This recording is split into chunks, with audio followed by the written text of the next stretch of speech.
All right. So, 254. 254. Straight, quote unquote, weeks. Yeah. Straight-ish. Let's face it, this show's totally bi-curious is the number of shows we've had. So 254 bi-curious weeks of cinema psyops? That sounds actually about right for our show, doesn't it? Well, let's unleash the guns on them. The following show will destroy your self-worth with excessive expletives, overtly descriptive sexual deviance, and more desperation for external validation than any so-called entertainment should ever be allowed.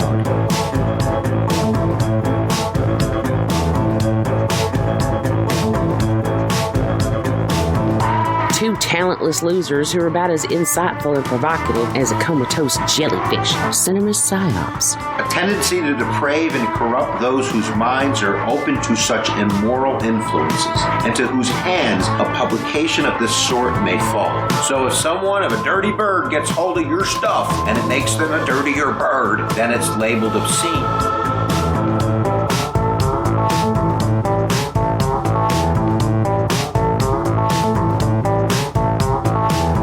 Encouraging the lowest, most base, and animalistic of desires to all who will listen. Because we, as a society, have decided that cinema psyops represents our base and vulgar impulses, and that acknowledging our use of it rattles our collective conscience.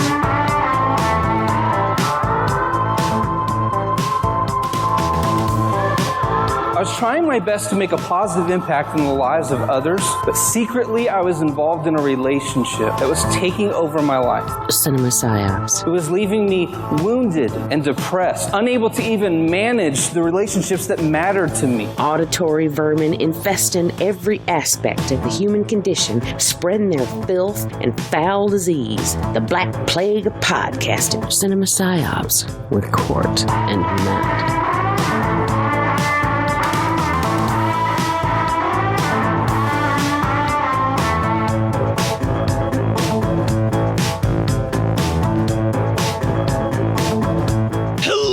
Welcome to 254 bi-curious weeks of cinema psyops.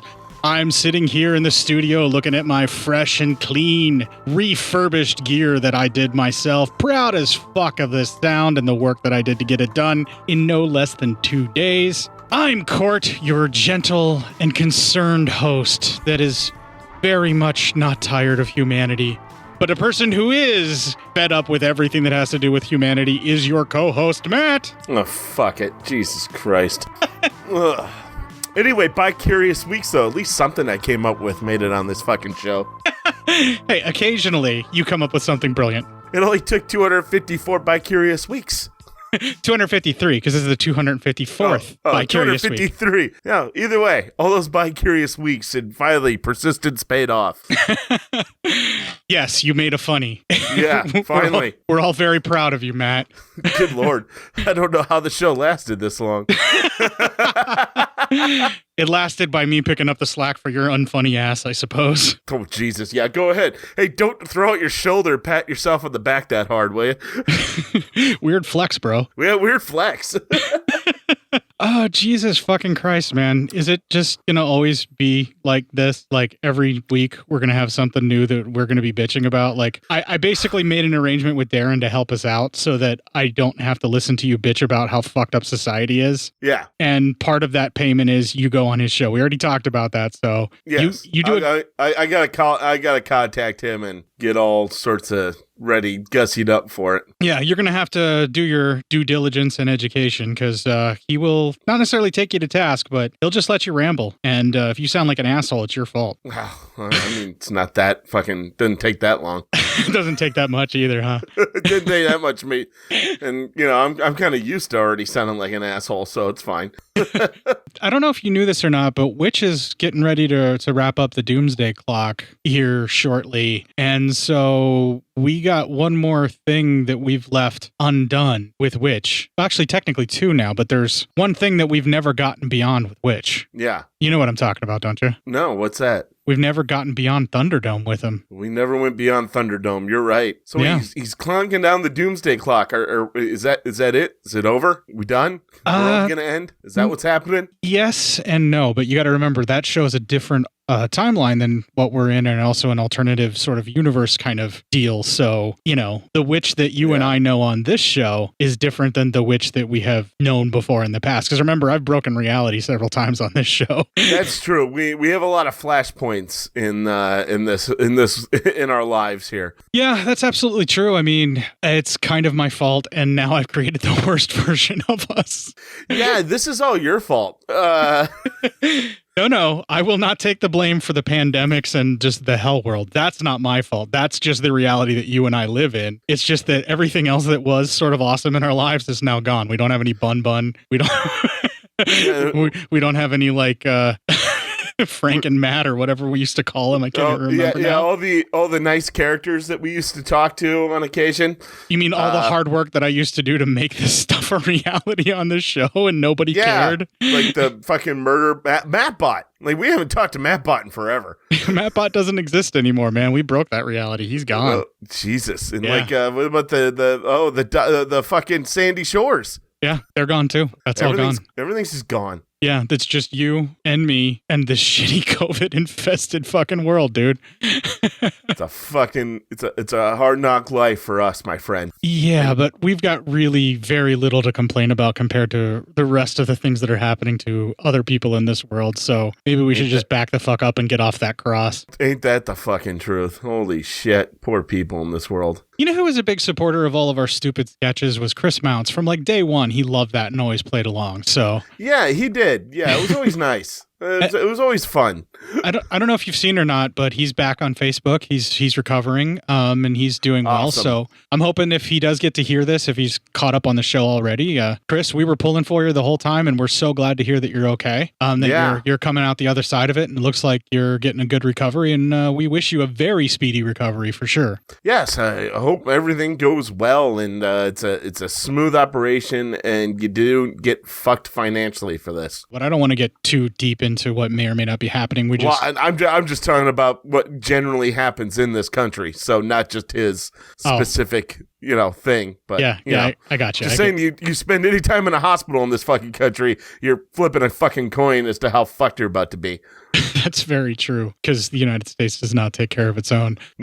No. Also, further updates, both Bradley and Jeremy from the Deuce podcast, and Bradley does a bunch of other shows as well. Like, he does so many shows, I can't even keep track of them.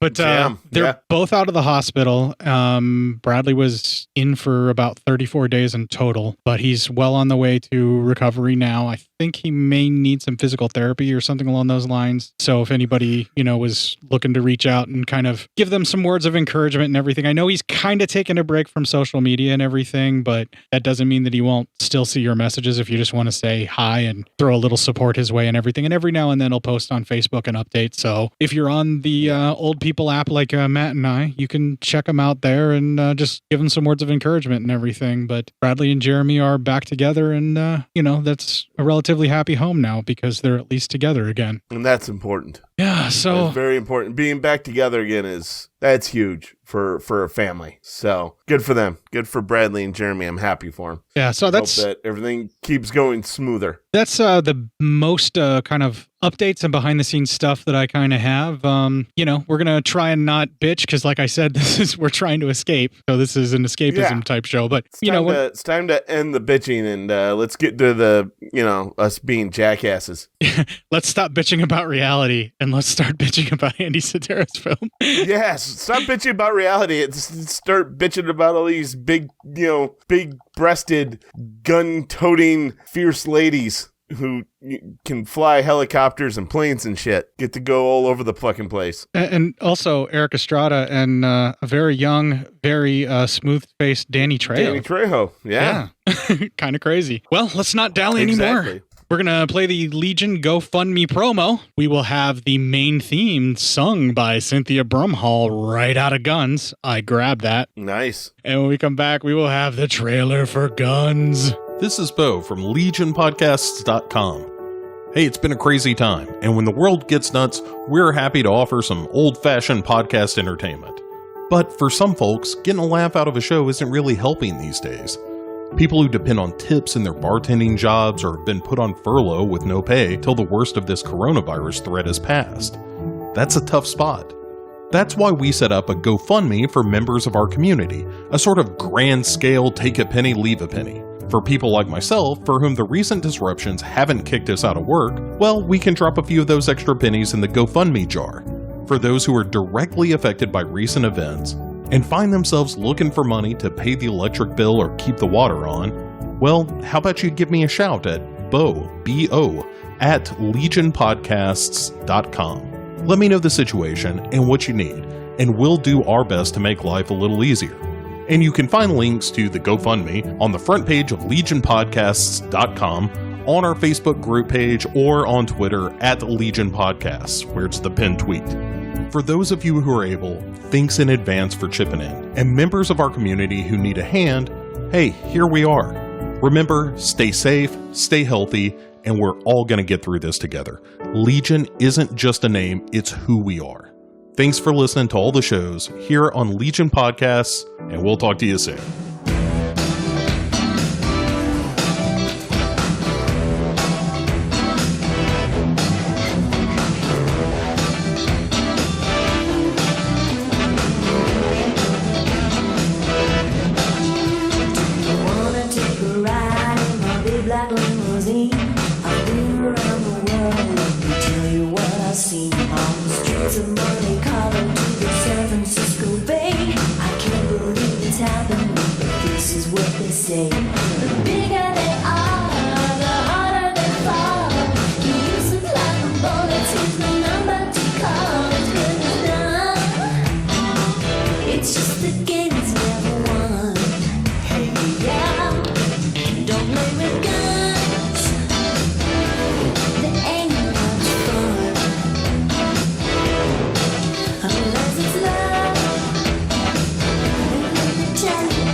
So when you're not seeing Cynthia Brimhall standing in basically what the equivalent of a G-string and just a bra with like this weird coat-like thing over top of it on her shoulders that's all fluffy and weird. It's like a magician's little tails coat thing. Kind of, only it doesn't really cover anything, including her tail, which thank you, movie, for that. Thank you, movie. When you don't see her, when she's not there performing in such scantily clad outfit and you have to focus in on her voice, holy fuck, she can actually sing. Is that her voice? Was she actually singing? Yeah, she can actually sing, apparently. That's what Andy Sedaris was saying in the special features and everything, so nice. Good on you, lady. Right. I just thought she was lip syncing. All right, good job for her. Yeah, it's not a bad voice. Yeah, holy fuck, she's way too goddamn talented and beautiful. That's just not even fucking fair. Yeah, Edie is definitely one of my favorite characters in these film franchises so far. She wasn't Edie, though, was she? I thought that was a different character because the actual Edie got shot. Okay, well, they changed names around. Roxy got shot. Okay, so they switched. In the earlier films we watched, Edie was running the restaurant and shit down in Hawaii, and then Roxy took over like the last movie, and it became Roxy's place, and Edie, apparently we see what she's doing. So. Oh, you know what? I got something that'll clear this all up for us right away. You ready? Oh, yeah, I'm ready. It's the trailer. Guns. Even in a world of turbocharged, techno-violent weaponry, Erik Estrada is the jack of diamonds. Smuggling guns is his profession. This is an instrument of beauty. It is an instrument of death. Murder is his pleasure. This is a simple assassination. I want it clean. Fasten your seatbelts. There's a surprise at every turn. When you're playing for keeps, death is a sure bet. My bet is a Smith & Wesson beats for races. Erik Estrada and 6 Playboy centerfolds, hot on the trail of cold steel. Guns, loaded, cocked, and ready to fire. Wow, that's some serious innuendo. Yeah, that's some hardcore innuendos. In your endo. Yeah, well, in your endo. Okay, so guns. We start out Edie singing. She's doing a show in Vegas, and she is super fucking fine in that outfit, except I didn't like the coat. Yeah, but she ain't wearing much. Then we see Erik Estrada shows up, and you're like, am I watching Chips? And but no, it's just Erik Estrada's around there, and with his toupee and everything's there and hanging out. Erik Estrada shows up, and I'm afraid I'm watching Caged Heat again. Yeah. Oh, God, yeah, he was a Caged Heat, wasn't he? Mm-hmm. That's some insane shit. Anyway, he gets in a limo, and it picks up two other guys named Tito and Cubby. Well, they're all in the limo, and this is going to lead to our first clip. My associates in Detroit have recommended you highly. Well, we do the job, Mr. Degas. That's Degas. The S is silent. Yes, sir. Mr. Degas, we're experts in our field. The bigger the challenge, the more we enjoy it. This is a simple assassination. I want it clean. I'm with you, sir. I happen to be one of the pioneers in high-tech equipment. You must know about our recent work in New York City. Picture this. Park Avenue penthouse. A man and woman return home. We're stationed a quarter of a mile away. The man is getting ready to park this chick, right? Yeah, every time she turns away, he's looking in the mirror checking for nose hairs. Actually, he mixes himself a martini, right, Tito? Yeah, right. Anyway, here's the beautiful part. She takes a lemon peel, he takes an olive. The transistor is in the olive. He blows boom! She's maybe, what? Soiled. Yeah, soiled. Ooh, that's clean, sir. That's your bet. My bet is a Smith & Wesson beats 4 aces. When we land in Honolulu, Tong and I will take a commuter plane to Molokai. You two will get there by helicopter. On Molokai, I will identify the target.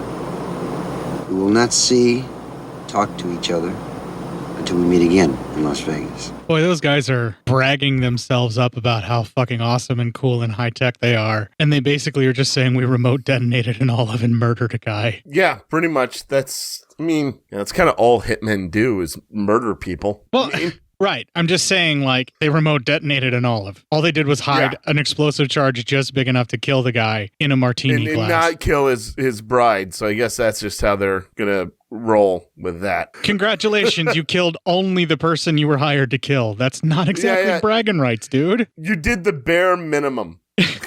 You fulfilled the requirements of the job description, fuckhole. It's like, what do you want, a cookie? Jesus Christ. I do the bare minimum at my job too. You don't see me bragging. I do the bare minimum and I brag and I get away with it. That's the life of a coder. True. So anyway, we see that Danny Trejo is there, and he's Estrada's right-hand man, and they all are on a plane, and they're flying to Hawaii. Young Danny Trejo is a very fetching man. Yeah, not bad. You can see how a woman would be attracted to that. Yeah, definitely. I mean, he kind of overshadows Erik Estrada a little bit, if you ask me.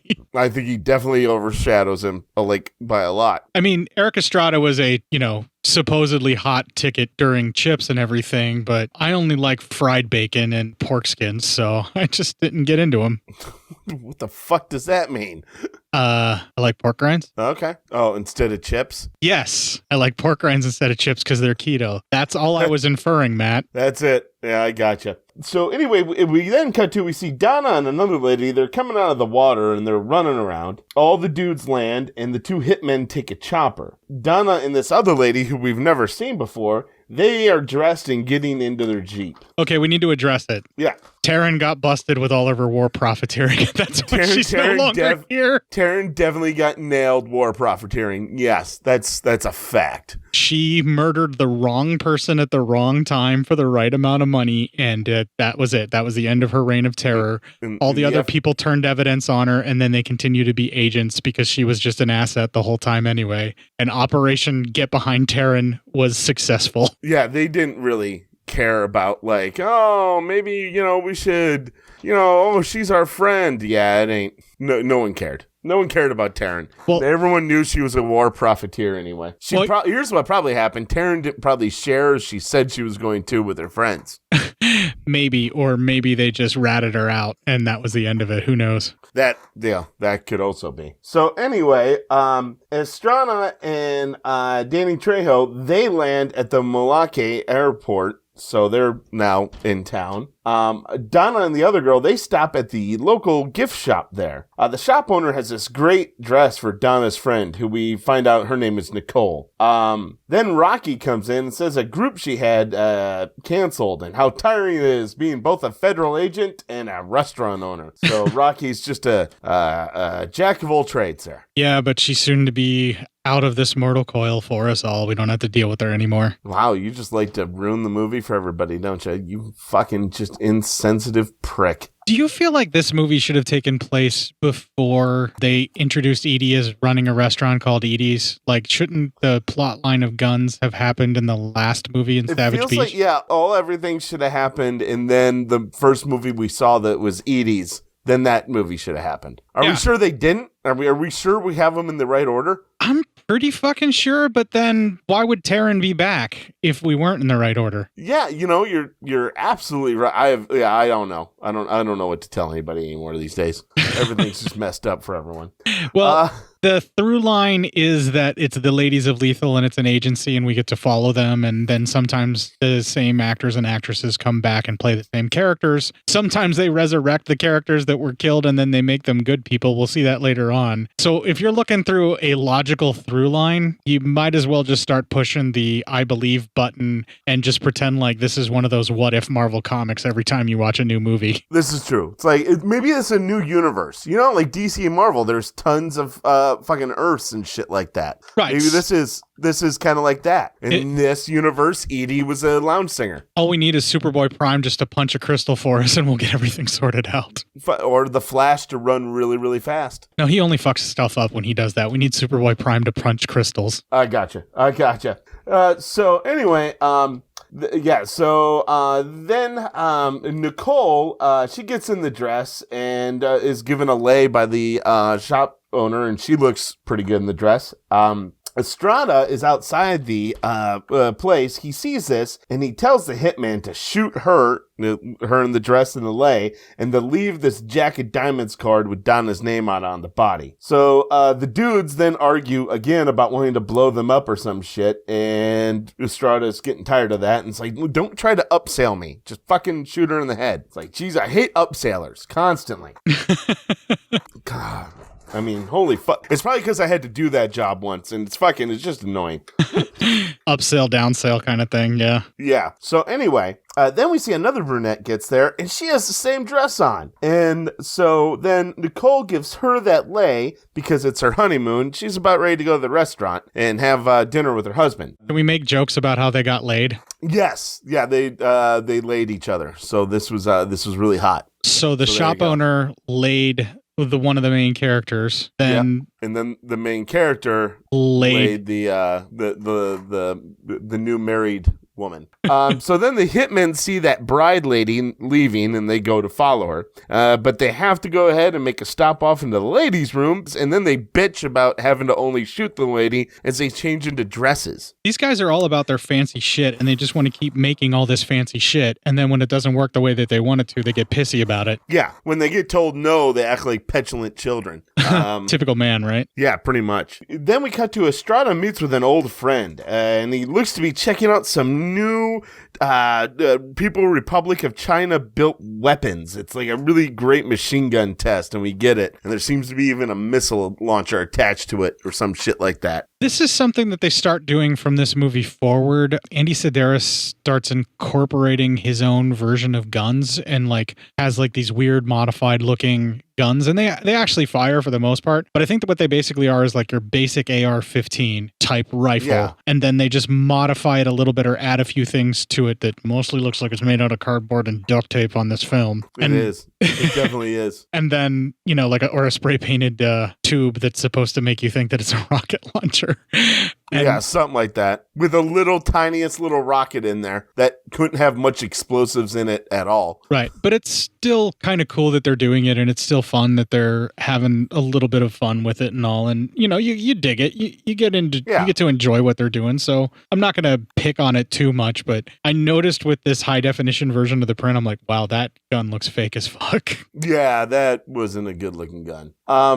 So anyway, then the killers go in and they're dressed as women. They go in, they kill the girl and her husband. They leave the card, and as they're leaving, Roxy goes to stop them, and she is shot and hit, and then those two guys head into the women's room. Then we cut to Estrada and his friend.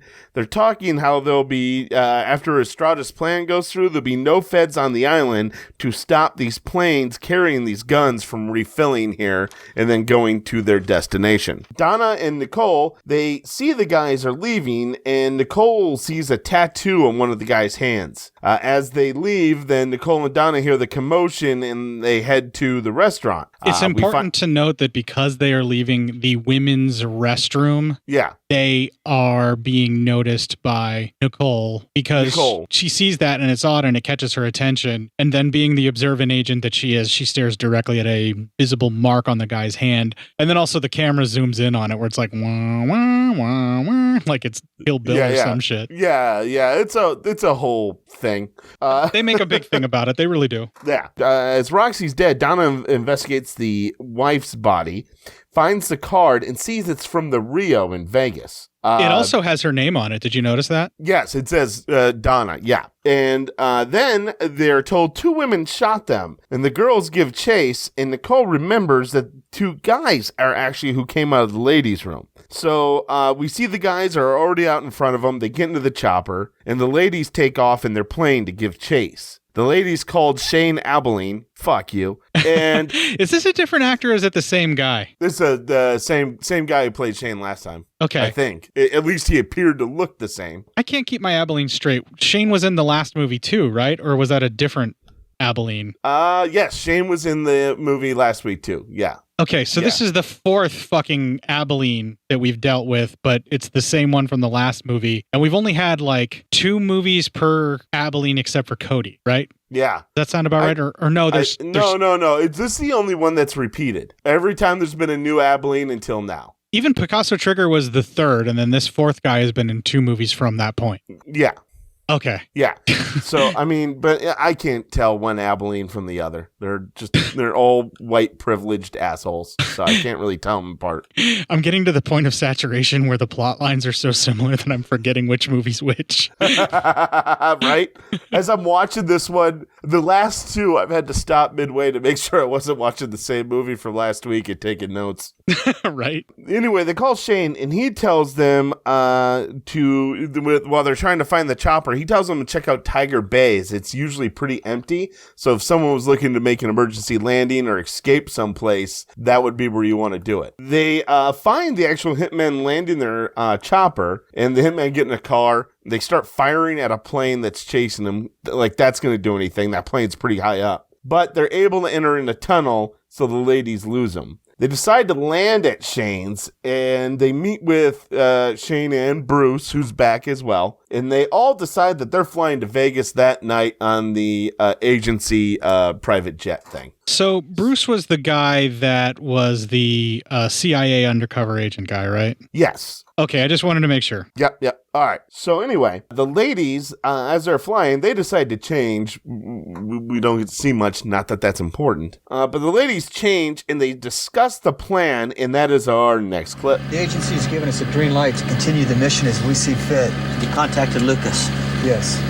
Is he with the Las Vegas Bureau? Intelligence. He runs a hotel on the Strip as his cover. He could round up a team for us. Yeah, he's already on it. Got it. I'll see you tomorrow morning. That was very important. Yeah, it was a short clip. I thought it was going to be more important than that, but it was already done. So, anyway. I've been guilty of that. I'm not going to give you too much shit. You know what's really funny about this? These movies ebbs and flows with my clips. I think the first one was I think I had 4. The next 2 were 9 apiece, and now this one's 5. There's fewer bits of dialogue, and there's more jet setting and travel. And Picasso Trigger really was relying on this heavy duty plan, and then the rest of it was just watching them all across the globe and everything. And Savage Beach was pretty much them just running around and kind of talking to each other, so there wasn't a lot of dialogue. So it jumps around because they use more dialogue for other things when they're trying to explain what's going on than when they're just kind of showing you. And this plot line is relatively simple compared to the ones where you use more clips. I think the ones with the heavier plot elements seem to be the ones that you use a lot more clips, and longer ones too. Yeah. Well, anyway, a dude meets with Edie, and this is, they call, we see this guy, he's kind of getting cigarettes lit for him. He seems to be the head of the Vegas chapter of our agency here. And he meets with Edie and tells her about all the stuff that's going on and that the Hawaii agency needs him. She's not listening, and she just keeps talking over him, and then she ends up topless. Yep. So thanks, movie. Major thanks, movie, because she's walking around talking and talking and talking. And this entire time, even when the girls are changing on the plane, there has been no nudity. There's been no toplessness. Yeah. And we're like, holy fuck, did Andy Sedaris get some class? Then this scene happens. You're like, oh, no, we had to wait. You just had to wait for a little bit. Yeah, no class. This was the longest we've had to go in any of these Andy Sedaris films before we've gotten legit nudity. Oh, it was fucking terrible, man. It felt like forever. So anyway. It's true, though. Swear to God. Yeah, I know, right? It's true, though. So it is true. I'm sorry. I'm not watching these movies for the excellent acting, all right? Because there ain't. So anyway, then we cut to 2 ladies are oil wrestling. So, okay, that's a thing, I guess. What am I supposed to do here, movie? What is it you want me to do with this? What do you want, movie? What do you want me to do? They're oil wrestling. Okay, all right, fine. I chose to enjoy it. I chose to watch it and enjoy it. I actually started announcing it like it was a wrestling match. Then my OCD noticed that there were just tarps that were overlapping each other and all that oil. And I'm like, they're gonna get caught up in those tarps and something bad's gonna happen. And that's not good. They should have sprung for a much bigger tarp that would just cover the whole thing. And these ladies could get hurt. And then my brain went, shut up, dude. There's ladies wrestling in oil. Why are you looking at the tarps? Then your brain went, oh my God, dude, seriously? Yeah, I was very disappointed in myself. You need to put the movies away. It wasn't so much the movies. It was more just serious obsessive compulsive disorder. Yeah, you need to stop being a producer for once. So then the 2 ladies then shower after wrestling, and they're naked. So thanks, movie, right? I mean, right. I kind of wanted to see them disrobing and covered in oil and all shiny, but they took care of that by having them be soaked in water and all shiny. Yeah, so I mean, they got some things taken care of. I mean, yeah, no, they totally took care of me, and I was very happy with what ended up happening in the result here. So we went from zero nudity for about 10, 12 minutes? No, 10, 12, no, it was zero nudity for 30. 30 minutes, really? Yeah, probably about maybe 28 minutes. Wow. Yeah, how about that? To now we've had quite a bit. Yeah, it's instant, you know? Yeah. Hey, sometimes you just gotta make decisions here. Choices were made, things were done. We have to move on. One of the ladies says her boyfriend no longer wants her to wrestle, as it's unbecoming. And then one of the other ladies says, but a blowjob isn't. So, and I was like, okay. That's a Roseanne Barr joke. Yeah, right? Yeah. No, that's a straight up Roseanne Barr joke from when she did stand up. That was her joke. Damn, Sedaris just stole the Roseanne joke, huh? Yeah, I mean, the delivery is relatively the same. It's just that these ladies do not have the penchant for delivering a line like that. The timing. Yeah, they didn't quite get the timing to nail it right. And then also the delivery, like how you actually state the line is very important. And they seemed both very disaffected with the dialogue. Yeah. Whereas when Roseanne actually delivered that line back when she did that stand-up, she gave it the gusto that Roseanne gives, which makes it fucking hilarious. Yes. I mean, it's chuckle-worthy here, but I also kind of like audibly groaned when they delivered that because I'm like, you stole that joke. What are you, fucking Dane Cook in 1990? Yeah, I didn't even know that was a joke, but I agreed. I mean... that the delivery wasn't that great? No, I agreed with the sentiment. I mean, what that's embarrassing, but, you know, blowing someone isn't. Just saying. Right. I mean, I feel the same way. I get it, you know. Yeah. Anyway, so we see as they're talking, the two agent dudes are watching them. So that's not creepy at all. I was fine with it. All right. So anyway, we cut to Estrada tearing into the two hitmen in our next clip. Clean your ears before you clean your fingerprints. When you shot that brunette, you shot the wrong woman. Your assignment is far from over. Yes, sir. Let me fill you in on some background so you get a better perspective on exactly what it is you have done. Donna Hamilton is an undercover federal agent who runs an inter-island cargo service with her partner, Nicole Justin. Nicole Justin is the one you were supposed to kill. But Hamilton, she is dedicated and dangerous. Now, she is responsible for some very serious interruptions in the machinery of my international network. Why did you just want one of them killed? Hamilton's caused more trouble. So what? We'll kill them both. Yeah, 2-for-1 special. Oh, I want Donna Hamilton killed, but I want to do it myself. Okay. Hey, you're the boss. Yeah, did you leave the car at the scene? I did. No doubt both women are on the way to Las Vegas. Yeah, we were chased clear across the island by plane. Good. Have the airport watch and all surrounding airstrips, and use that new weapon we received. I'm interested in a performance report on the battle conditions. Done. I wanted to be free of distractions when Miss Hamilton showed up. And it looks like my focus will be clouded. And I hate when that happens. You two lay low, but stay close. Yes, sir. Come on, out.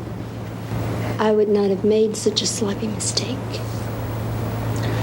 Your assets are quite apparent to me, my love. Then let me kill for you. Let me kill for you. Yeah. Well, and then Estrada has sex, which is not something I ever want to see, but there it is. We need to talk about this too, unfortunately. I'm very sorry about this, Mr. Psyop. Why are you doing this? What are we doing? Well, this happened to be Erik Estrada's very first sex scene ever filmed. Really? Yeah. Fucking awkward. It's fucking awkward, bud. Yeah.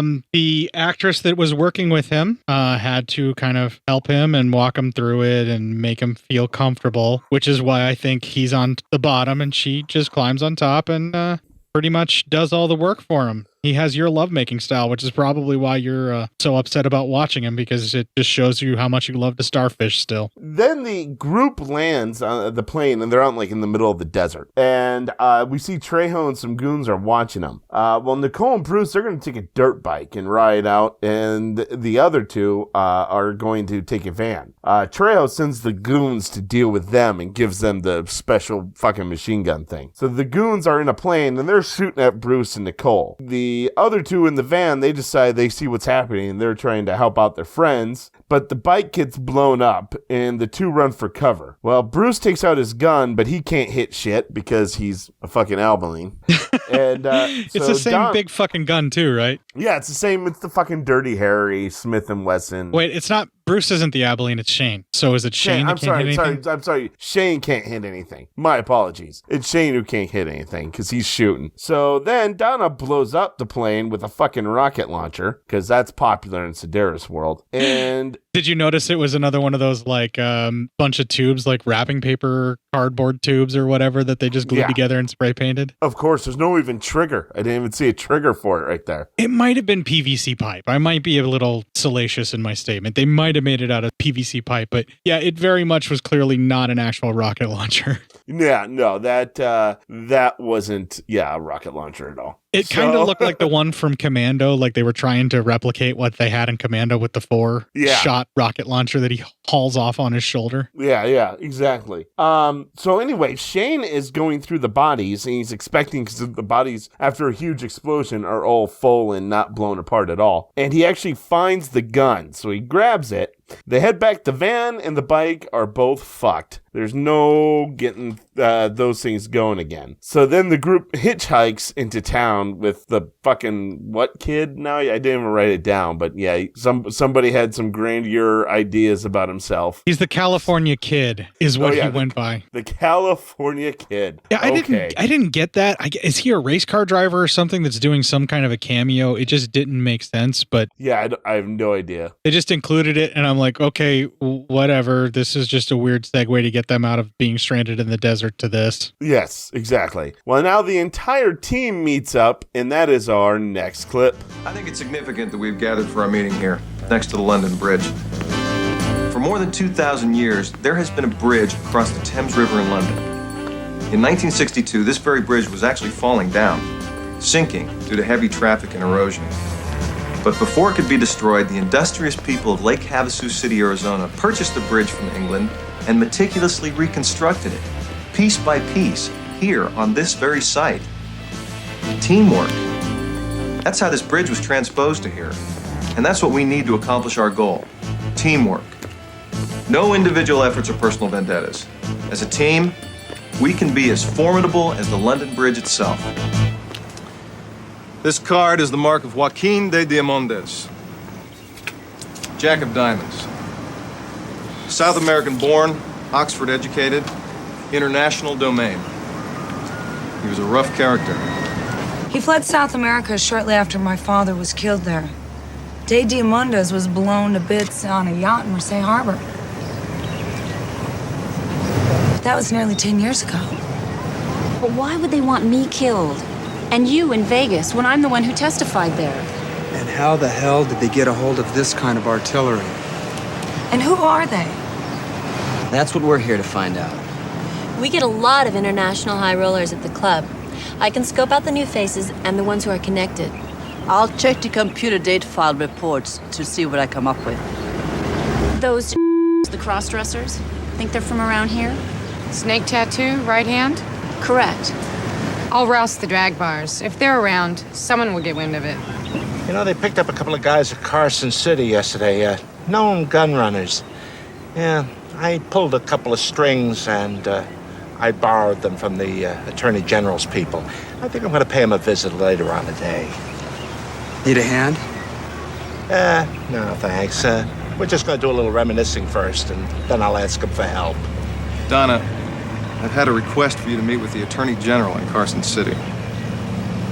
Woof! That is the sexiest damn lady I've ever met. Oh, really? Oh, present company excluded, girls. I don't believe this will be a social call. Hamilton to see the Attorney General? Miss Hamilton, will you come in? This is Shane Abilene. The meeting between us is private. You're welcome to wait over there. What do you hope to accomplish by being here? Someone used my father's death to lure me here. That doesn't answer my question. It's been 10 years since my father was killed trying to stop drug smugglers in South America. I know that. Well, in case you missed it, there's a war on drugs going on in this country. Murder by federal agent is still murder. If we lose this war, we can't just pack our bags and move on. I don't want you interfering with due process under any circumstances. And I certainly don't want it happening under my nose. Unfortunately, the forces we're up against are not tied to legal obstacles such as the United States Constitution. Send in Mr. Abilene, please. Why don't you settle down, get married, and have babies? Some of us just aren't cut out for that line of work. Tell me about it. One of your people, Mr. Abe Summerfield, borrowed 2 of my prisoners today. We are this close to indictment, and I don't want anything to happen to them. Abe's a pussycat. I wouldn't worry about it if I were you. Well, you're not me, and your ass is going to be in a sling if my orders are disobeyed. You got that, cowboy? Yes, ma'am. Good, get out. Meeting's over. That mother's some bitch. That bitch is my mother. Wow. Dun, dun, dun. Here's the real problem for me. Mother and daughter look about the same fucking age. Right, that's what I was going to say, because they do. They look like they are the same age. Yeah, they're exactly the same age. That's just a fact. So either Donna ages horribly, or her mother has the greatest genes of anybody who's ever lived. Yeah, I don't know. It's really, like, when you see them together, it's like, are they really supposed to be mother and daughter? Yeah, at least in this movie. So now we cut to Magic Dude, who is going to interrogate these two gun suspects. Well, he tells them that his bro from the last movie, who was in the car that was blown up, he was killed by one of the guys in that room, or a guy who set up that hit. He does a few magic tricks. He beats them a little bit for information. And when they won't help, he puts a gun and a knife down in front of them. They go to pick it up and he blows them both away with a shotgun he had hidden. And so he kills them both. He walks out and says, those two guys, you needed to search them more, you need to search them better or else they could have killed me. So he pretty much just killed two suspects in cold blood. Yeah. For the war on drugs because, legal stuff. Yeah. With this modern day climate, when the police are under much more scrutiny, this sort of thing is much harder to watch, is it not? It's fucking terrible to watch. It was like they played this off like it was just him being smooth because they're drug dealers. It's okay for him to murder them in cold blood. Yeah, exactly. That was not cool at all. We cut to Trejo informing Estrada that the team has the gun and that the two goons they sent after him that are in police custody are dead. Then Estrada says, hey, as long as they're just busy on the mainland, they have no idea what's going on the island, which is good. So Estrada is not exactly displeased with this. They're very pleased. He's a glass half full kind of evil doer where he's like, well, we wanted them distracted. We wanted them out of the way. My revenge can wait until we make shitloads of money off of these illegally imported guns. So I can wait. Yeah. And they're busy on the island and they're miserable now. So good. I'm still happy. Yeah, right. Exactly. Then we cut to Chris and Bruce are out in the middle of the desert, both in leather, on top of a motorcycle. They talk about her Vegas history and, how it's hard for her to be back here, due to the things that have happened to her. And then they bone. On top of a fucking motorcycle. In the middle of desert heat. Well, while they're both wearing leather. The desert heat thing and the leather, I can totally see. The thing that amazes me is how that fucking motorcycle stayed upright with them both on top of it like that. Like, how did you... And not only that, but how hot is that motorcycle surface going to be? The seat? Yeah, it's going to be hot as shit out sitting in the sun. Okay, now, this is how important the guys are to me. Which one of the guys does she end up sleeping with? Is it Bruce or Shane? That's Bruce. Okay, so at least it's Bruce, right? Yeah. It's not another Albaline. Right. It's just Bruce. So at least this Nicole character has some taste and, a little bit. And she's into the guy because he's riding a bike and they're wearing leather. And maybe I'm just being very forgiving of him because he looks really fucking hot in that leather vest. Yeah. He does, right? Like, I'm not even into dudes and I'm like, God damn, what is wrong with me? Why can't I stop staring at that? He's no Stone Cold Steve Austin, but it works.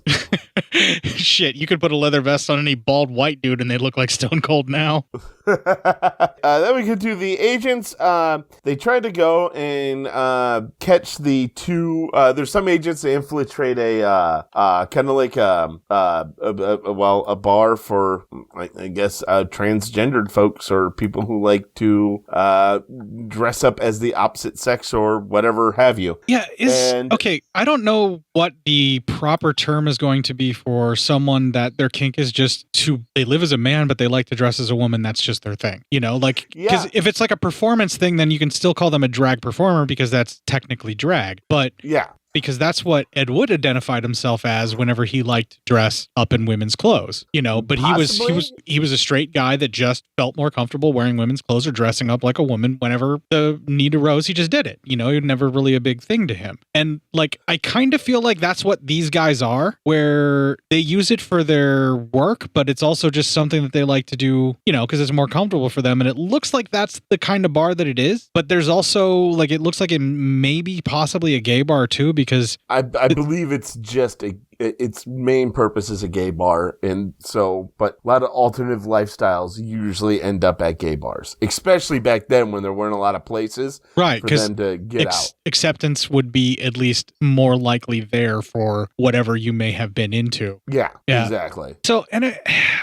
for a 1990 film, they could have handled a lot of this stuff much worse than what they did. The worst thing is the way that the one lady described them, that particular phrase that I picked a bone with that you left in your clip. Like, that was pretty much the most grievous thing. So, well, the agents go try to grab the hitman, but during a bar tussle, they're able to get away. And then one of the guy agents who dressed up as a female makes a joke about how the heels are murder. That was okay, because this is not his normal thing. He's doing it for undercover. I'm just saying, it's like the fucking, how hacky is that fucking joke? Yeah, it's definitely a bad joke, but at least it wasn't like pejorative. Oh, no, it wasn't like, I'm just talking about it being a hack joke. That's it. Well, yeah, that's Andy Sedaris, though. Yeah. Well, now we cut to Edie's having another show, and we see the bad guys are there. Estrada gets a phone call, and he says that the enemies know their identities, but because of this, they actually know their enemies' identities as well. So that means they know which agents are which. Then Edie is done. The magician gets up, and Edie kind of goes around to table holding like this bouquet of flowers, and she talks to Estrada and his lady friend, who she seems to know, and I believe you hear little like snaps of a picture being taken, so there must be something in the flowers. Edie actually sits at the table with the rest of some of the team members, and she tells them about him. She has the pictures, and she says Estrada's lady used to dance with her, and she always wears too much perfume. That's probably going to come back. Also, while we're going through all this, the magician dude makes his wife disappear, and we see him because she's in one of those like little cases. When he presses a button so she falls through a trap door, fucking remember that, because you know it's coming back. It's interesting the way that they set all of these plot points up in one interesting kind of little show. He's not the worst on stage magician I've ever seen, but he's certainly not the best. It doesn't look like it's a big Vegas show either. It's a small room. Yeah, I mean, this is more off the strip than some of the shows that we went to when we went to Vegas together. Yeah, right? No shit. So Estrada confirms that the magician on the stage is the one who killed his men. So he's going to send his lady friend to go ahead and kill him. How did he know that? Like, how did he find that out? Did he get intel from the cops? Like, there was intel. Yeah, I think they know who left the station, who visited it, and he probably has inside sources. So he said the sources says it was a magician who killed his two men. So. Okay, so I remember him saying that, but I didn't see him getting the sources. They're just throwing that out in dialogue so that they can kill off this character. And I think that when they're putting it together, that they know all the identities of all the team members who are looking for him. So that's also how we're supposed to know that. Okay, fair enough. I'll shut up now. Alrighty then. Shane says he needs to go meet Donna for a workout, and the boss sends Brown with him. And I thought that was really fucking weird. The only black guy in the whole movie, and they named him Brown. Yeah. What the fuck, dude? Seriously. What's going on? Unless the actor's last name is Brown and they just decided just to give him the last name. Like how Donna, the actress is Donna, is Donna. I'm praying. I haven't checked that. Maybe that's all. And if so, fine. But I just thought that was fucking weird. But anyway. It's very insensitive and we have to deal with it, yes. If it's the other case where they just decided it would be a funny joke. That's that same bodybuilder guy that's been all the way back to Malibu Express too. Correct. Yep. Same guy. So they go and they start working out, and they're working out with Donna, and Estrada says he's going to send the goons to follow him. Watching Donna work out was kind of nice, right? This is much better because Donna says she's done. She's going to go get changed. So she goes into the locker room and she starts changing. Thank you, movie. Yeah, we finally get to see Donna Spears nude again on film. Yes. Then we see Brown says he's going to go for some fresh towels. And as he goes and he's leaving pretty much Shane alone here. Then these ninjas come. They kind of lock the door that Brown went into. Can we talk about how sad a fucking fucking ninjas these guys actually are. These were the saddest fucking ninjas, yes. Their clothes were like 65% gray. They were so fucking faded. They were wearing karate gis that didn't even fit them well and were like super faded. And it looked pretty much like the mask was like the same kind of mask they used in Final Sacrifice, where it was like the arm of a sweatshirt they cut off and then just cut a hole in so people could see and then stitch it across the top to make it look kind of like a mask. Yeah, these were some these were some dollar store ninjas right here. They also didn't martial arts like you should either. No, not at all. Their stances were all fucked up. So anyway, Shane gets jumped by these ninjas and they're beating the shit out of him. And then we see more changing for Donna as she kind of starts hearing shit out there, but she's still scantily clad. That fucking lingerie outfit that she puts on is incredible. That like sort of corsety type top. Shit's fire, man. Oh, it looks so fucking good on her. That outfit was just so hot. Yeah, that shit's hot. Shit's hot, man. And they also, when they're beating that dude up, we got to go back to that. They stomp on his fucking balls and shit too, man. They're really fucking him up. They're really going to town on this guy. It's fucking unbelievable. I felt that. Like, that's the only thing that they delivered. Like, the only like coup de grace type kick while he's down or hit while he's down that actually felt and looked real. I was like, oh, dude, somebody pissed this guy off that stomped on his balls. What are you guys doing to him? Jesus Christ, man. Be cool. Be cool. Be cool. Not cool, man. This is fucking terrible. So then Brown beats through the door and he just starts kicking the shit out of him. And then Donna comes up wearing lingerie and has Shane's gun and shoots the other one. So then we cut to Trejo informing Estrada about the failure at the gym, and Estrada's not all that happy, so he decides he's going to raise the stakes. We see the cross-dressing hitmen. They jump and kidnap Donna's mom and kill her guard, and then they leave another jacket diamonds on that body. Then we see the magic man. He's fishing on a boat, and he's getting a beer sent out on him by a remote control boat. So another remote control item here. I'm glad that came back. I really am. Yes, and we see that, and then we see this black speedboat coming and approaching them. And we see that it's Estrada's lady's friend, and she docks the boat, and she's kind of sneaking around. Nicole and Bruce are on the boat, but they decide they're going to leave, and they go take some food. And the lady friend, I believe her name is Cash, watches. Can we talk about the bra that she's wearing, how it's like a gold version of what the lady that was the socialist sex pot from the last film was wearing? It's like the same type of bra, just gold. You know, they probably just fucking painted it gold or some shit like that. Or they bought like 2 or 3 of the same kind and just went for it. Yeah, something like something happened. Yeah, I'm happy. I just wanted to comment on the bra because I like that design. I think it looks cool. So anyway, those two leave and they ask if the magician's husband wants to come with. Ace is her name. And she says no, she has work to do. And as Ace is sitting at the computer, the lady shoots her and kills her. It then leaves a card. It's another jack of diamonds, says for Donna. She then sends out another beer to the magician and it has a bomb in it and he blows up. Did that look like it was like a grenade top to it, but then it was remote detonated? Like, how does that work? Yeah, no one knows. I think they just took the idea of a bomb and a grenade and smashed them together. Okay, you know what I think it might have been? What? That is a novelty item where it's like a hand grenade beer can, like a Mickey's Big Mouth or a Mickey's Grenade type thing that they repurposed to basically use it so that you would think automatically bomb, and then they just remote detonated, hoped you didn't notice that it's supposed to be a grenade. That could very well possibly be what that is. I was hoping for like a cartoon bomb with a little fuse sticking out that's like round and it just says bomb on the side of it. That would be great. Like a white can that just says bomb. Like, you know, what cheap beer used to be.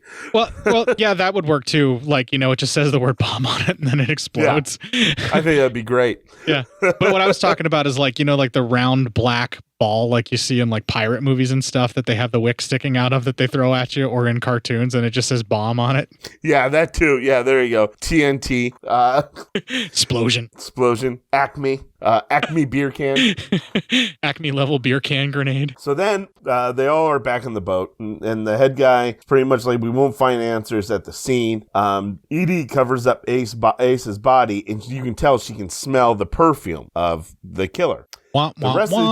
The rest of the team gets back, and they're going to find out what's up. But Edie stays behind as they all head into the boat, and she goes through the weapons red chest. There's this red chest they keep carrying around. Apparently it has all the weapons in it. It's a footlocker. How do you keep, like, several team members worth of weapons in a tiny-ass fucking footlocker like that? Well, sometimes, you gotta just, it's a TARDIS. It's bigger on the inside.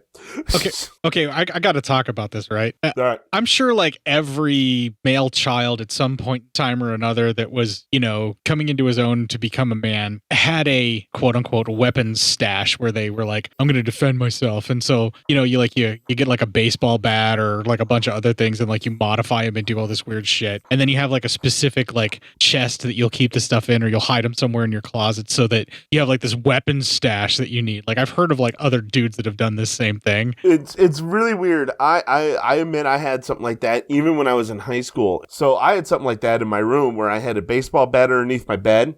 If for some reason I got compromised, I had a knife taped to a back of a desk I could get to. And if that got compromised, I had an extra putter, like an old putter that I never used anymore that's just stashed in my closet. But what I'm talking about specifically, like when you're really young and you don't realize that you don't keep all the stuff in the same location, you have like a weapon stash trunk or a closet or something that you hide it all in until you get older and you watch Nightmare on Elm Street in my case, and you realize you need to have weapons around the house to defend yourself in case something happens. Of course. And then you start hiding that kind of shit. Well, the group get together now, and that actually becomes our final clip. What the hell is behind all of this? The guns used in South America yesterday are the same as the one used against us in the desert. And where did those guns come from? People's Republic of China. And how did they get to South America? Small aircraft. But you can't fly a small aircraft from China to South America without stopping to refuel.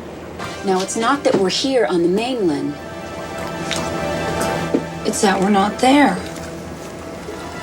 They got us out of Hawaii so they could run guns right through our front yard. Guns? South America? Yeah. It's adding up to a case against Tom. What? Okay, I'll pass that on. Catherine Hamilton was kidnapped this morning. And they left their calling card. Cash, you have performed to perfection. You do have style. You finally noticed.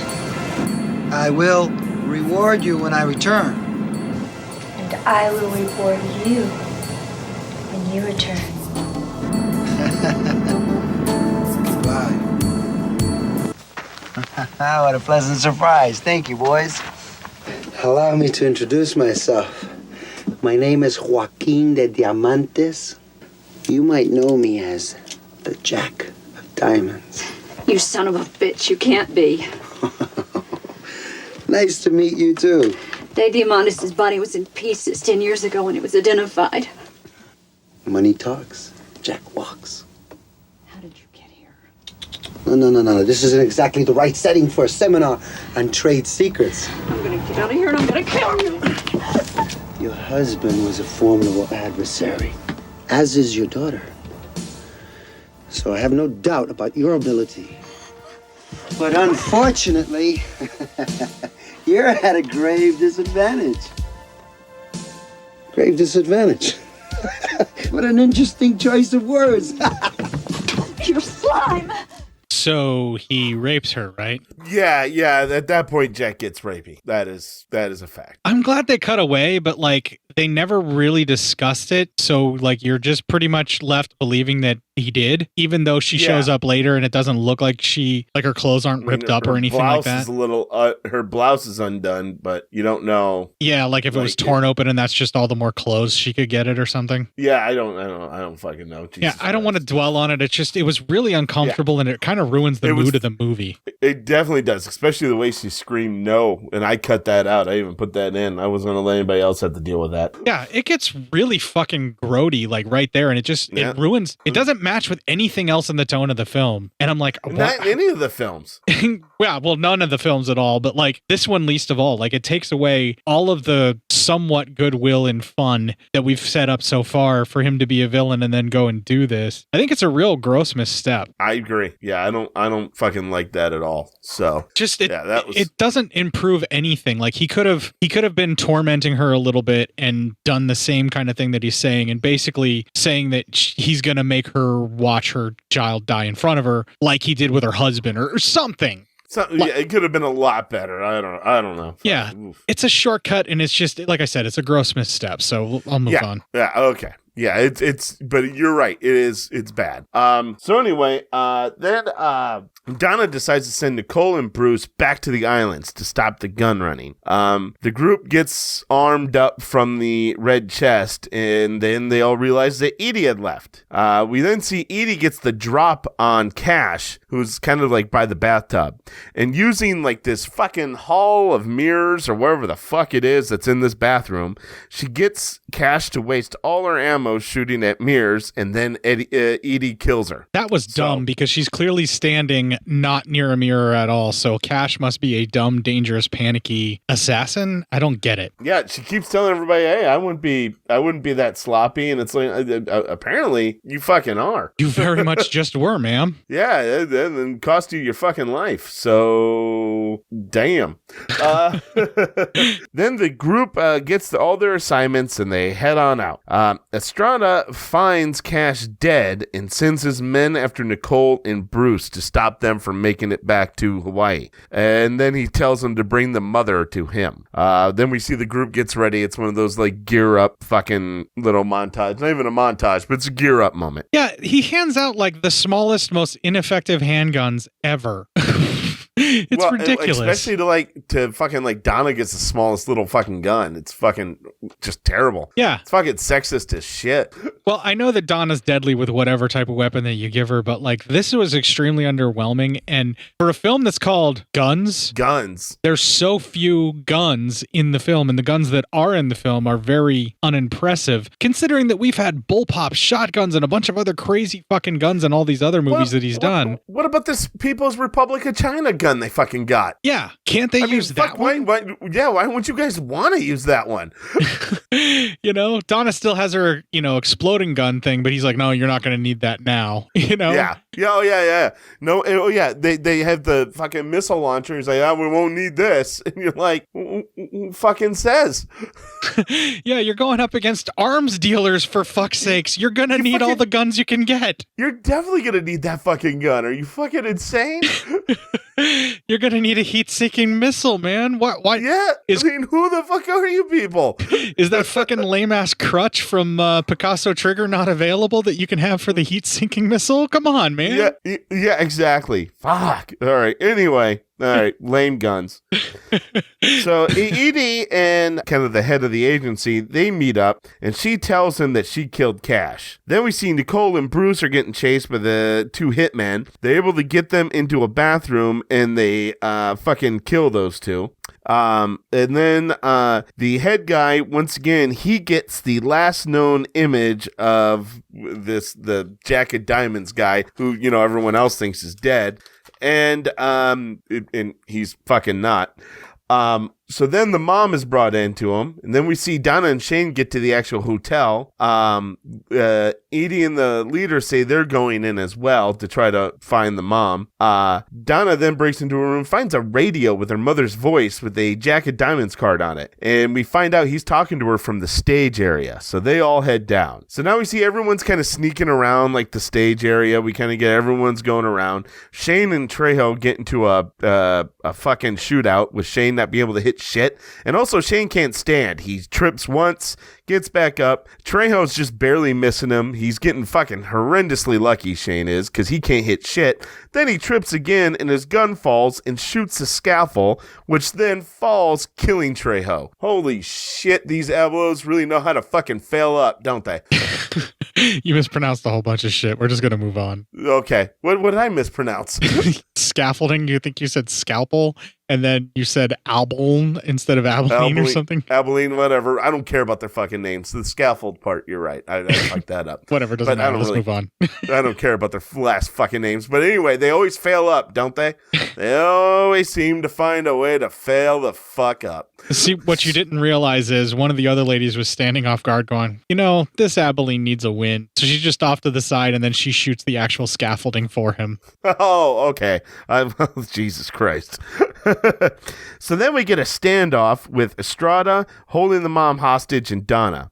As they talk a little bit, Donna then steps on that trapdoor button and her mom falls through, and then she uses the missile launcher and blows Estrada the fuck away. Once again, Sedaris seems completely confused with how explosions work because Mama would have gotten burnt and fucked up even though she was below him when she got shot. Donna would have died. Yeah, it was like 5 or 6 shots at like really close range, and the explosions were humongous. Everyone would be dead right now in that whole entire fucking hotel. Like, they would have collapsed.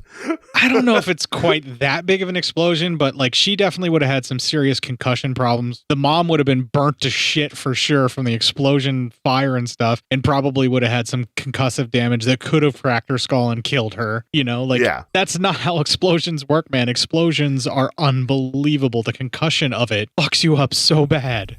Exactly. Even if you don't get the burning and all the other stuff, the concussive waves are just so destructive. And that part of the hotel probably would have collapsed too. Yes, it's a possibility. Well, so then with all that done, we cut to Nicole and Bruce.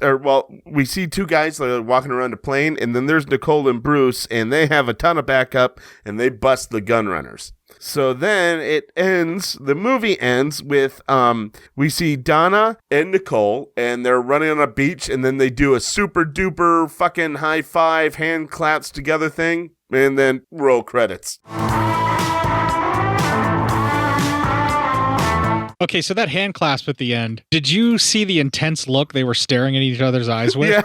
Yeah. Did that look like they were about to like go Rocky 2 at the end? We're like, all right, we're going to see who's the champ now. Yeah, it was Rocky. That's what happened. Rocky 2, right? Where they're like, okay, it was Rocky 2. Well, let's give it a shot and see what happens, right? That's basically what they did. Yeah, because Rocky 2, he also trains on the beach with Apollo, and they have that moment where they fucking hang out. Then the hand clasp, that's from fucking Predator.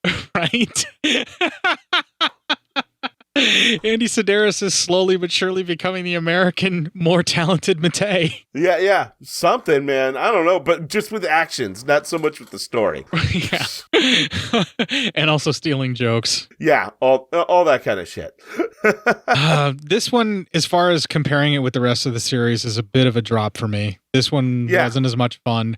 Savage Beach was a bit of a drop too, but this one actually made Savage Beach look more fun to me. Yeah, this one wasn't as great. I mean, I don't have a lot of complaints about it. It's just like I noticed that I was looking at my watch, or I started like fucking around on my phone a lot more than what I had been doing with some of the previous films. And I just noticed I was kind of bored. Yeah, it really just kind of you felt the pace of this movie. None of the other films, even if they may not have been the most high quality entertainment that you can get your hands on, really had a pace that you really felt the entire time. And I don't know, like I feel like Erik Estrada kind of carries it in a lot of the scenes that he's in because he's really doing his best, Yeah. Trejo is actually very fucking menacing and actually does a really great job as a henchman in that role, and really kind of shines and steals just about every fucking scene he's in. Yeah, I also thought Estrada was pretty good as a menacing character. Yeah, I wish he would have played more evil characters because like his charisma and charm being turned to 11 for like the evil side of him worked really well for me. And he just always plays good guys because he likes to crack a smile and be happy. And it was really nice to see him play evil. And I think this is kind of the only time he does. Like I don't really remember seeing him play a bad guy. I don't remember any other time he does. Yeah, so pretty fucking good.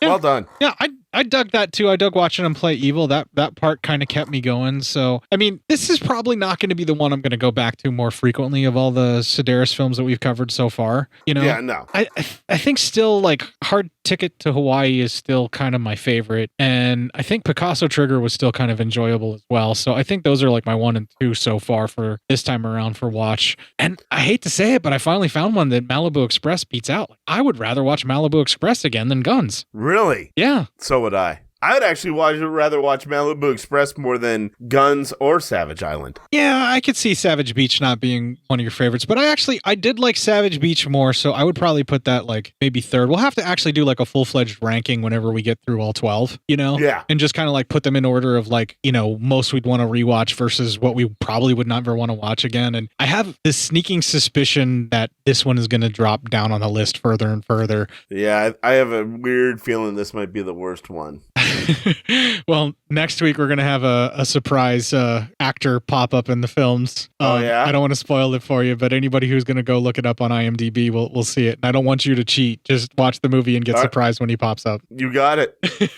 And it is a he actor, so there we go. Gotcha. Yeah, I got really not much else to say about this film. There's a lot of stuff that it makes choices that I have problems with. And then the big shootout stuff at the end, they didn't even bother to make like, you know, attempted to make like special guns or weapons or anything. They just hand out like Walter PPKs and smaller 25s and stuff like that. And I know they're going with like, these are supposed to be assassin guns and this is precision fighting, but they're taking on fucking gun runners and we don't even see them take on gun runners, man. Yeah, it's fucking just weird. It's all bad.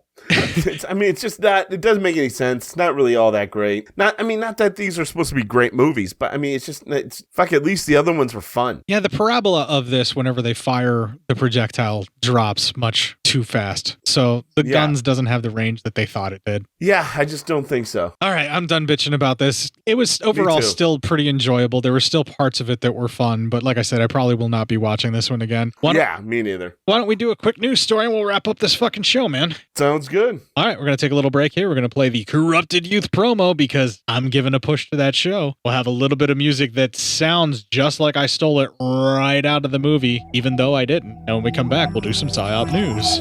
Taste colors beyond any known spectrum as phonic euphoria cascades into your consciousness. Observe the laws of physics no longer applying to an existence that confines. Space and time will unravel and reform to a screaming new dawn, bursting with infinite possibility. It's as easy as listening to the Corrupted Youth podcast, where the father-son duo of Dan and Brennan explore the latest blockbusters, classic genre films, and the schlockiest of Golden Age VHS rental store flicks in spoiler-heavy fashion. Corrupted Youth Podcast is available on Podbean, Apple Podcasts, Spotify, Google Play, and more. Take a break from reality, unlock your infinite cosmic potential, and become a dongle.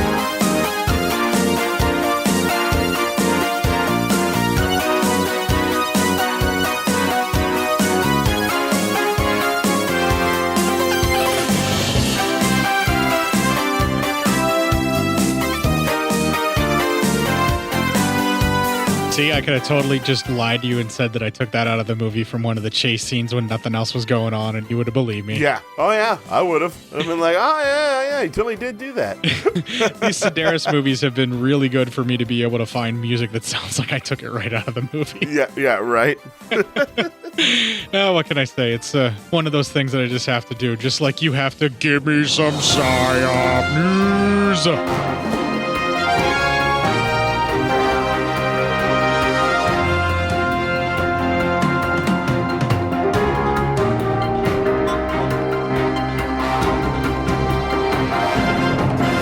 This one comes from our man on the field, Mr. Robert Ward. Yes. From the Daily Mail, alcoholic killer monkey leaves 1 man dead and 250 injured after going on rampage when his booze supply dried up. Oh, tears are good lube. I swear to God, I was in Omaha this whole time. OMG, a jizz drinking game. So an alcoholic, this all happened in India, and the inebriated imp known as Kaulua was formerly the abuse and free drugs. Yeah, well, that's true. Was formerly the pet of an occultist who fed him hard liquor at his home in Mirzapur, and but after his owner died, the bereft animal stopped getting his supply of spirits and began prowling the streets in a furious rage. And I'm pretty sure the drug taste is just going to ruin the taste of man meat. The simian targeted women and girls in particular, with dozens of children left needing plastic surgery after he ripped open their faces with his fangs. That's my fetish. Jesus, Matt. Yeah, this one stopped being cool. Okay, so drunk monkey basically turns murders of the Rue Morgue into a sober thing. Monkey. This is a sober monkey right now. Dry drunk monkey. He's more pissed than Kavanaugh was at his hearings. Yeah. I didn't think that was possible.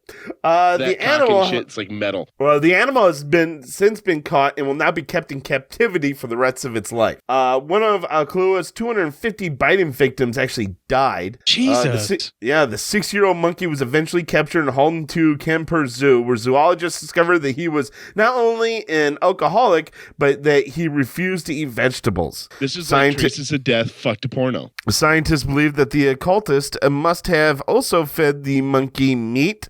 Another possible cause for his for his anger. It was also noted that the monkey had a propensity for attacking female zookeepers and would also attack other monkeys if put in the same cage.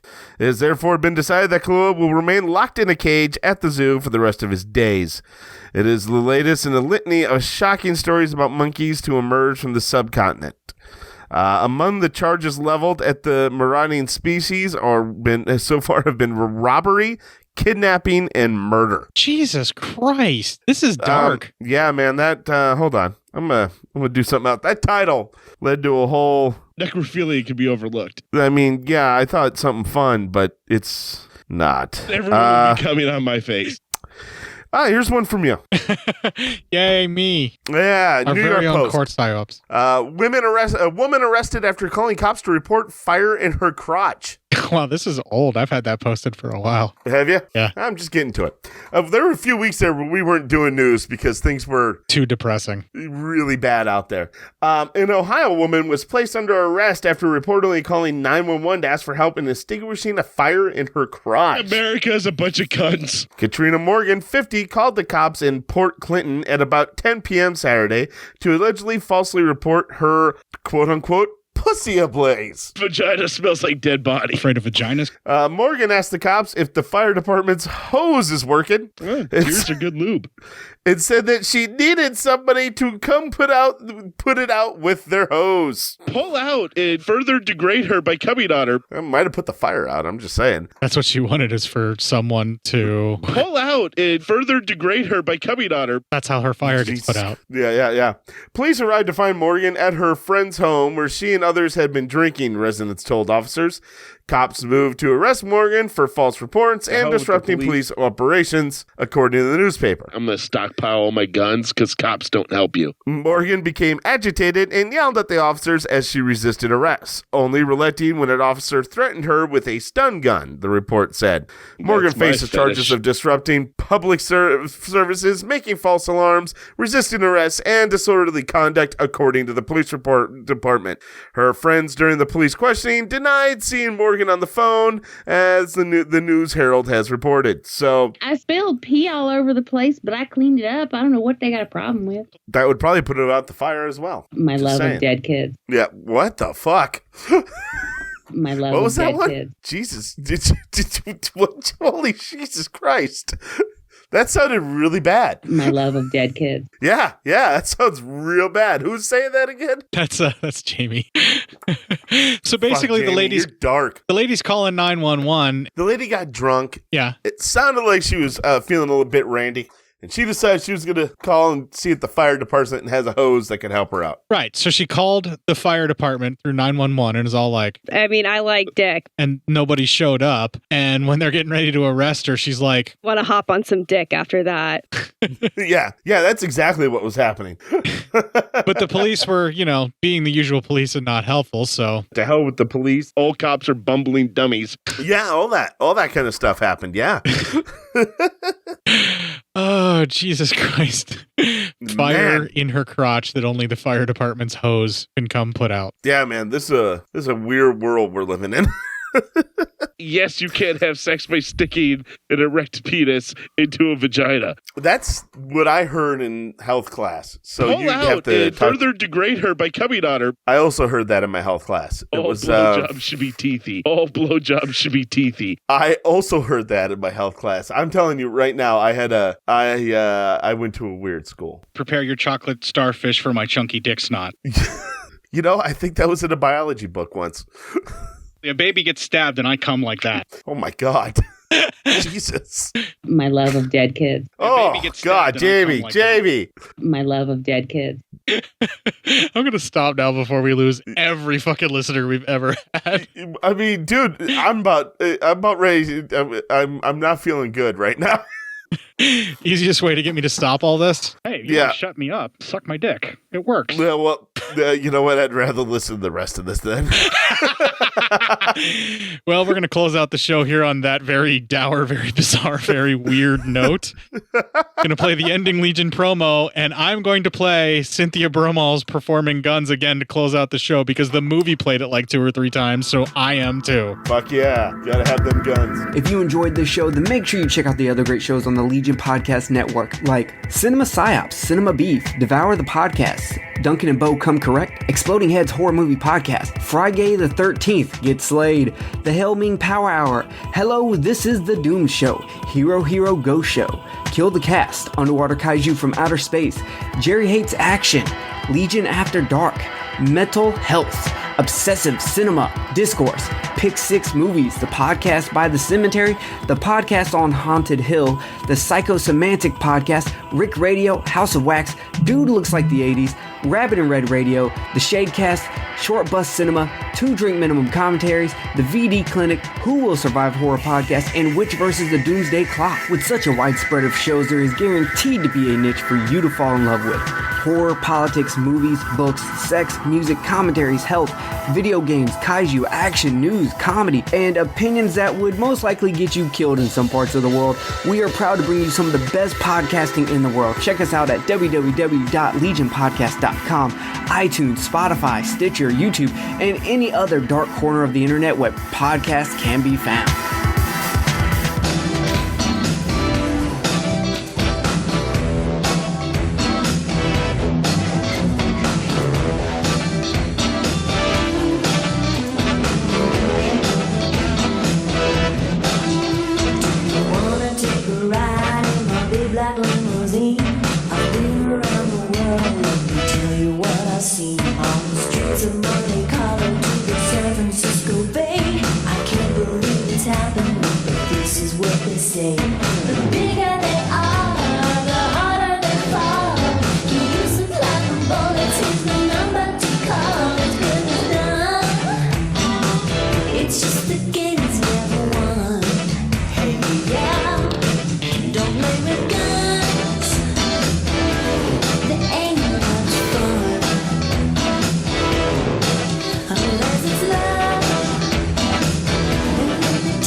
Holy shit, even the lyrics of that fucking song are all filled with innuendo. Yeah, right? Like, I wasn't paying attention to the lyrics when I'm watching her sing it because I'm so distracted by how amazing she looks in all the various outfits they put her in. But exactly, the song itself is actually kind of a fun, sexy romp for a 90s type of thing. It makes me want to shoot ba-doop. Shoot ba-doop, ba-doop, ba-doop. Don't. What are you doing? Here I go again. No, you're not going again. Get out of here. For once, I'm doing something horrendous, and you're telling me to stop.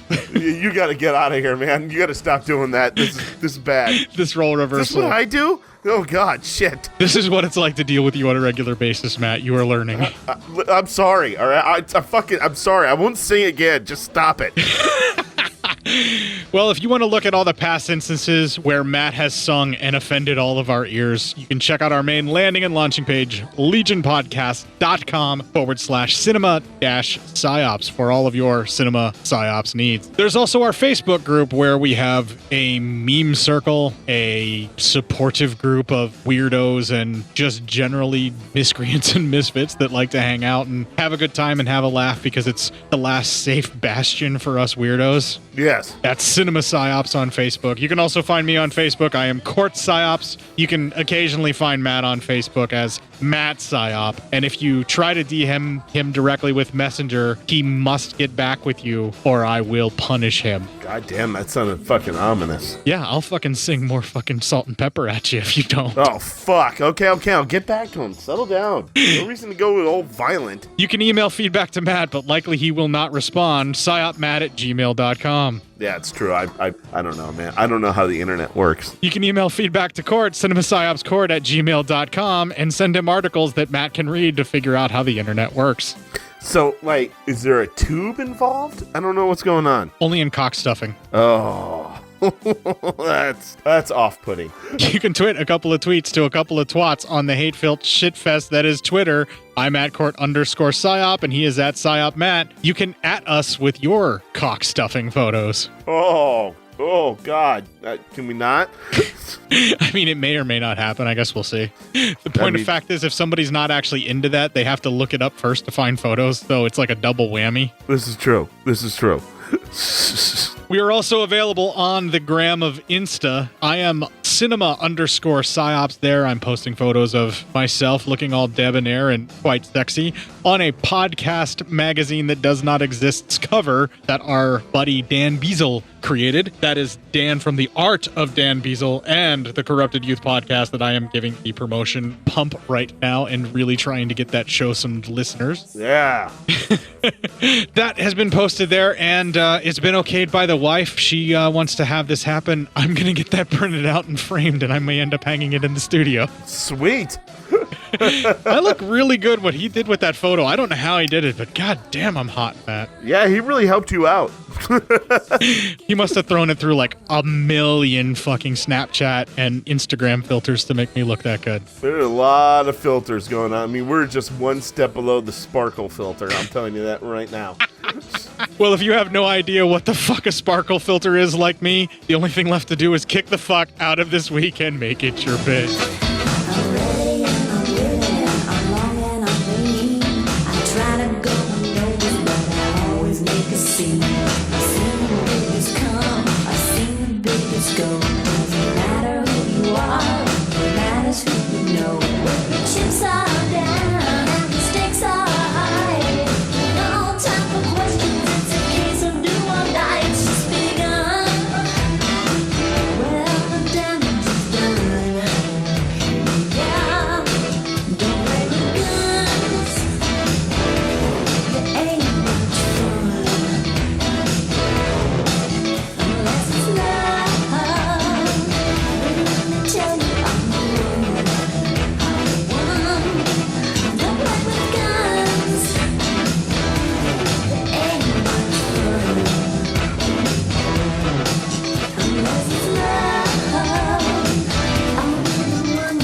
Yo. Hey, am I blowing out your eardrums?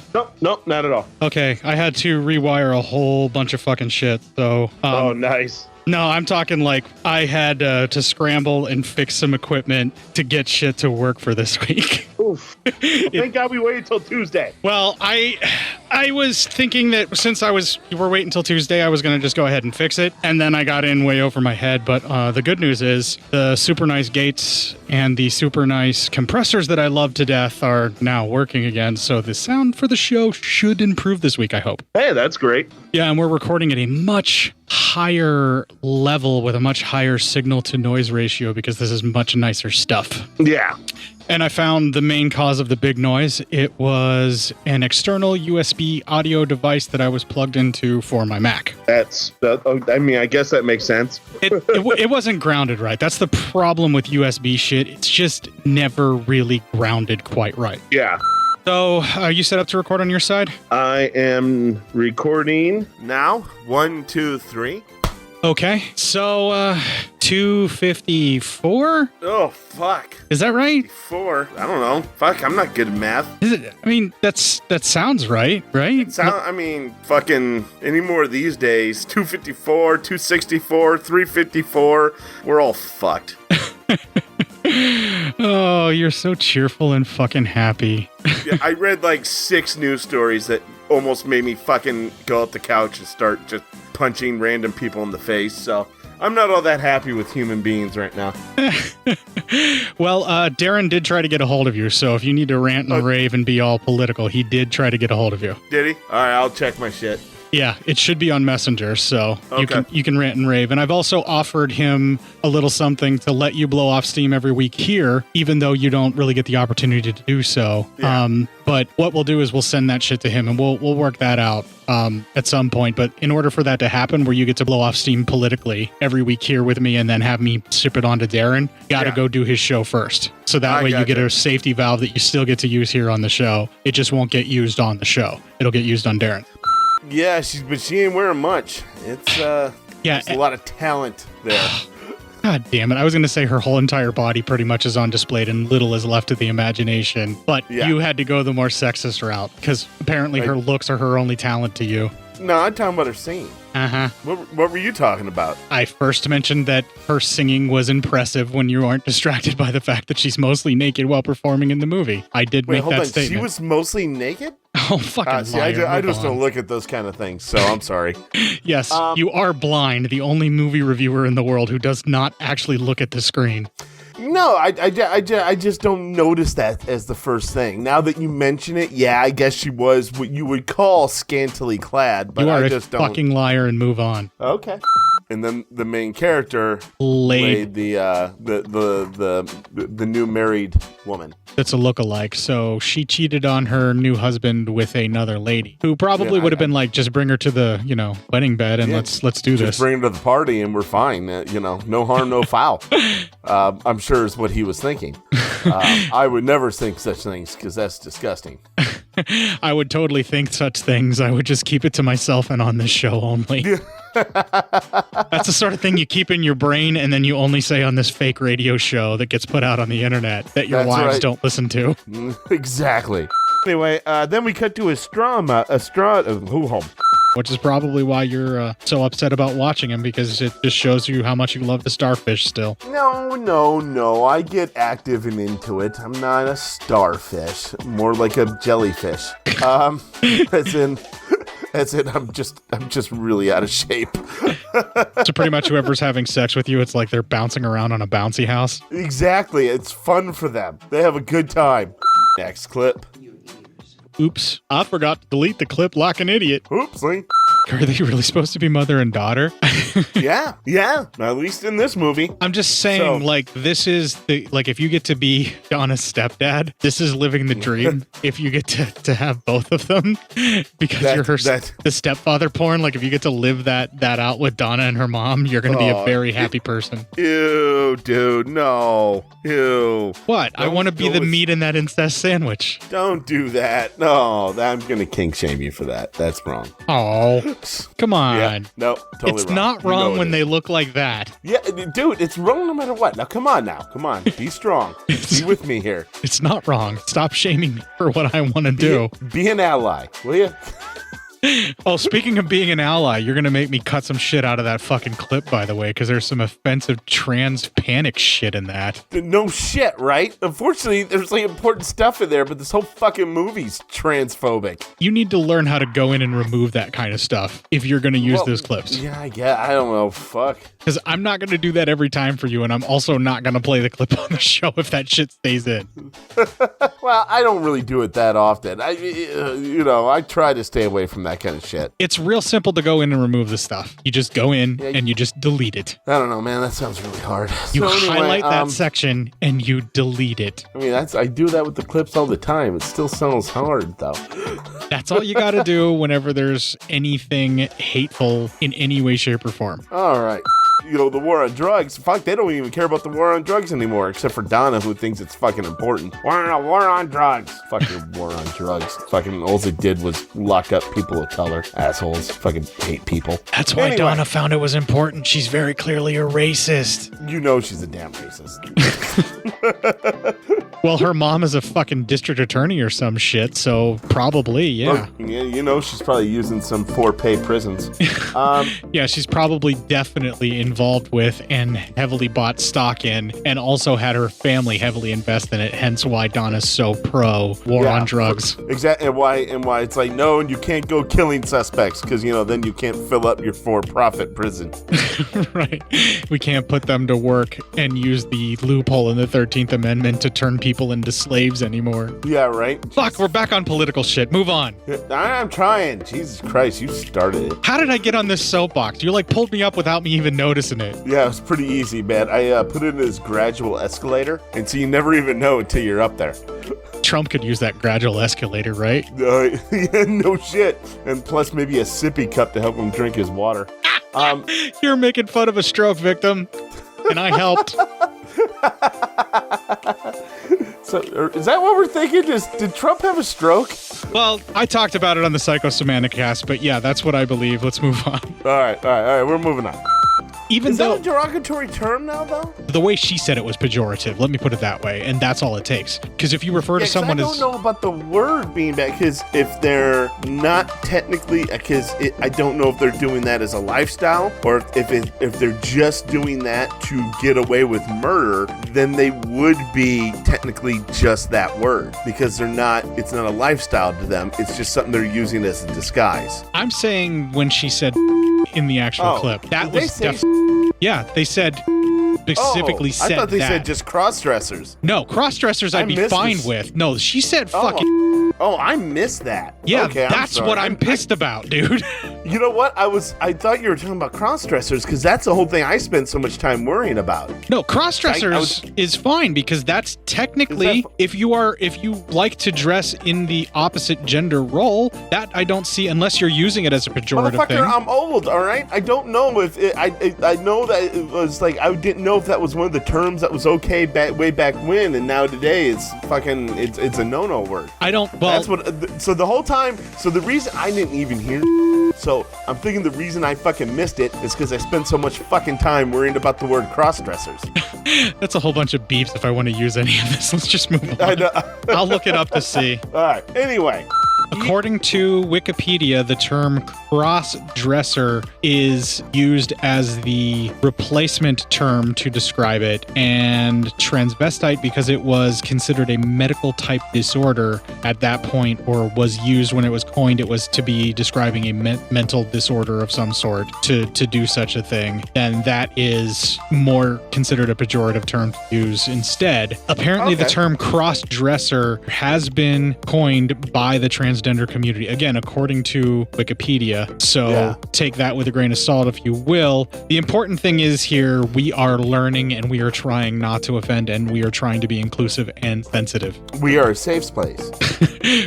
We are for all listeners, and I'm not doing the joke with this one. Okay. Anyway. Ordinarily, we are for morons, but in this case, we're trying to be inclusive. We're trying our best. I'm sure like every male child at some point in time or another that was, coming into his own to become a man had a weapons, quote unquote, weapons stash where they were like, I'm going to defend myself. And so, you get like a baseball bat or like a bunch of other things and like you modify them and do all this weird shit. And then you have like a specific like chest that you'll keep the stuff in, or you'll hide them somewhere in your closet so that you have like this weapons stash that you need. Like I've heard of like other dudes that have done this same thing. It's really weird. I admit I had something like that even when I was in high school. And when I was in high school, because my dad traveled a lot for work, and my mom, something really tragic happened to my family up north, and my mom had to keep going back up north to help. So for being 16, 17, I was left home like weeks at a time, sometimes by myself. I had a driver's license. I could get to school. I had a job. I could get to that, and I knew how to take care of myself. But you get a little freaked because, you don't stay at home all by yourself, all that much like that. So I had something like that in my room where I had a baseball bat underneath my bed. If for some reason I got compromised, I had a knife taped to a back of a desk I could get to. And if that got compromised, I had an extra putter, like an old putter that I never used anymore that's just stashed in my closet.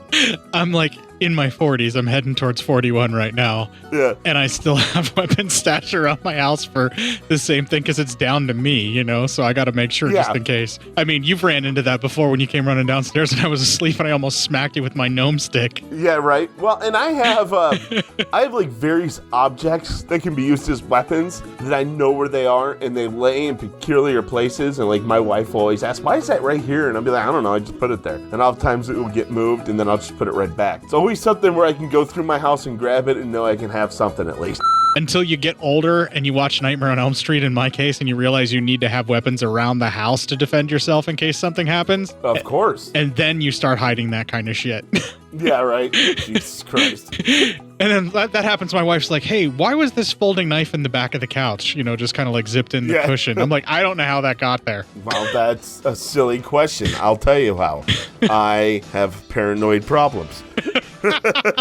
I'm playing it up a little bit. It's not quite zipped up in the couch, but I do have them like on my nightstand or, somewhere close by. There may or may not be a machete hidden under my TV. Listen, I went to a college with a guy who had off-campus housing, and he had a fucking kitchen gun. Like, the fucking gun we're seeing in this movie that every fucking Abilene uses, a kid shoot. He had that taped to a fucking drawer.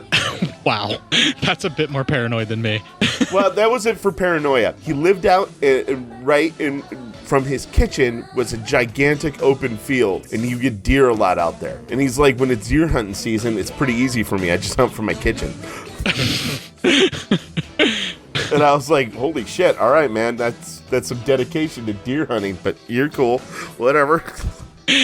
More likely if I heard that, I'd be like, awesome, set me up some venison jerky when you get it. Yeah, can I get some jerky, man? I'm kind of hungry, man. What do you got? You got any venison hot dogs over there? That shit's good. We're way off track this episode. There's not much more to talk about. Let's see here. Hold on a second. Sorry, I just got lost there a moment. It makes good outtakes. I'm fine. Yeah.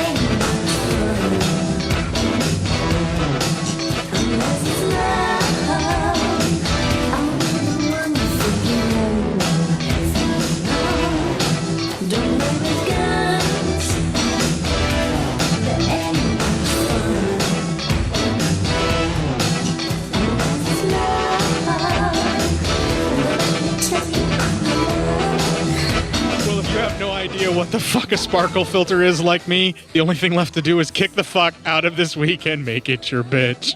I don't know what that is. I don't it just sounds like a thing. Oh, so you may have made that up. I may have made that up. I don't know. I'm sure there's a sparkle filter. But who uses filters the most? Females. And what do most females love? Sparkles. I'm just telling you. I guess that works. All right, I'm done. I'm going to stop recording here.